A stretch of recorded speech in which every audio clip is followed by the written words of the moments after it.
Hey YouTube, thanks for coming back, watching another video. I apologize, this is also another video that I don't show exactly how to do everything that I'm doing, but you're going to learn something kind of important here. So everybody who's got a buffer thinks that they know the best way to buff, and maybe they do, I don't know. I've been doing this for about 14 years and it seems like I come up with results like these and nobody else is able to, at least not in the time frame that I'm able to do it. So sit back and put your humble hat on, watch some of this and see if you can't learn something. If you don't, I apologize, and if you do, congratulations, you're on the way. What's going on YouTube? This is a video demonstrating to all the naysayers that you can indeed polish a gel coat surface with a wool pad on a rotary polisher without swirling it.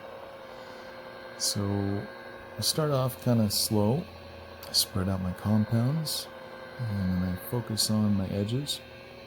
As I'm doing here, I might lift up on the edge of the pad just a little bit, rolling off that edge, and then I flatten out. And then I let the compound work itself down and work itself into the material and start to grind on it, start to polish it up. And if you'll notice, there's only one hand controlling this buffer. This isn't really me trying to show off. This is just explaining a lot of things to somebody who knows what they're looking at.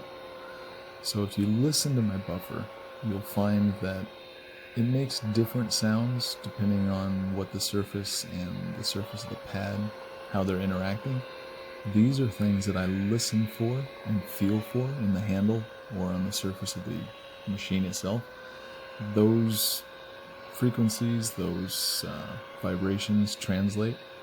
And after a little while, you really do start to get a sense that the buffer talks to you. I know it sounds a little crazy, but it actually does. And for any of you guys that have been doing this for a long time, you know exactly what I'm talking about. So right about here, I'm starting to get to the section where the compound has worked itself down fairly much to nothing, and I'm just working on getting those little feathery wisps out. And to do this, you just have to concentrate a little bit. And one other thing I'd like to point out, if you notice, my pad doesn't wobble a bit. Not one iota. It sits there and spins almost like a gyroscope. This is fairly important for doing this type of work. And at one point you'll hear and see I stopped the buffer. I don't know why I did that. I stopped it right on the surface. That was actually kind of a stupid thing to do. As soon as you do that, all the oils from the compound unload from the fibers of the pad and drop down right on the surface. So you have to polish those up or wipe them up or clean them up in some way or another before you continue. So we're just about there, and I think this is one of my last passes. I'll do just kind of whatever the buffer tells me to do. So you might be asking yourself, man, you're not doing the pattern, the up and down, back and forth, left and right. That pattern hasn't seen this boat, so that pattern can go smoke itself. I'm the pattern. I'll work the material in sufficiently, fairly evenly, back and forth, top, bottom, left and right, however you want to say it.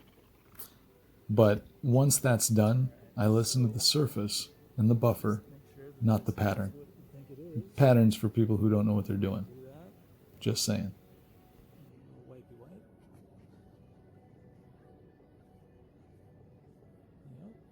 Alright, there you go.